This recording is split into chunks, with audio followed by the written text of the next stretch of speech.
हाँ जी स्टूडेंट्स, हम अपना पाठ रहीम के दोहे पढ़ रहे थे। हमने अपनी पिछली वीडियो में क्या पढ़ा था? जो हमारा तीसरा दोहा है उसमें हमें यही बताया गया है कि जो सज्जन व्यक्ति होते हैं वो अपने धन का प्रयोग दूसरों की भलाई के लिए करते हैं। कि जैसे इसमें उदाहरण भी दी गई है कि जैसे जो पेड़ होता है वो अपने फल खुद नहीं खाता, दूसरों को देता है। उसी प्रकार जो सरोवर है वो अपना पानी खुद नहीं पीता, दूसरों पर निछावर करता है। उसी प्रकार कुछ सज्जन व्यक्ति भी होते हैं जो अपना धन अपने लिए नहीं बल्कि दूसरों के भलाई के लिए प्रयोग करते हैं। जो हमारा आगे का दोहा है उसमें यही बताया गया है कि जैसे कवार के बादल मतलब व्यर्थ ही गरजते हैं, उनके बरसने से कुछ भी लाभ नहीं होता।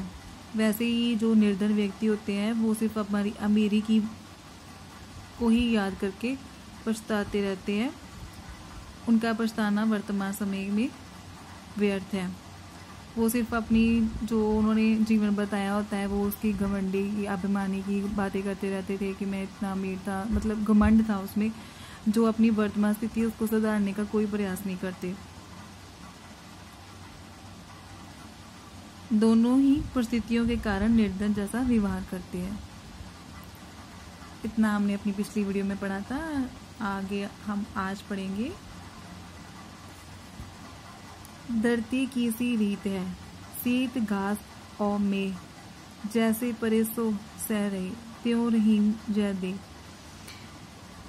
इस दोहे में रहीम जी कहते हैं कि जो मनुष्य होता है उस मनुष्य को धरती के समान ही जीवन यापन करना पड़ता है।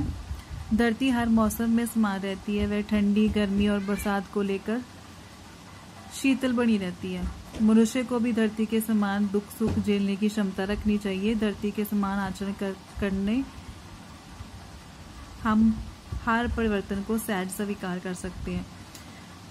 इसमें यही बताया गया है कि जैसे धरती पर जो भी जैसे ठंड पड़ती है या गर्मी पड़ती है या बरसात होती है वो सब कुछ बर्दाश्त करती है ना, वो सब कुछ सह लेती है, उसमें इतनी सहनशीलता होती है। वैसे ही कहते हैं कि मनुष्य में भी इतनी सहनशीलता होनी चाहिए कि उसके जीवन में जो भी मुसीबतें आए, जो भी मुश्किलें आए, जो भी दुख सुख आए वो उन्हें झेल सके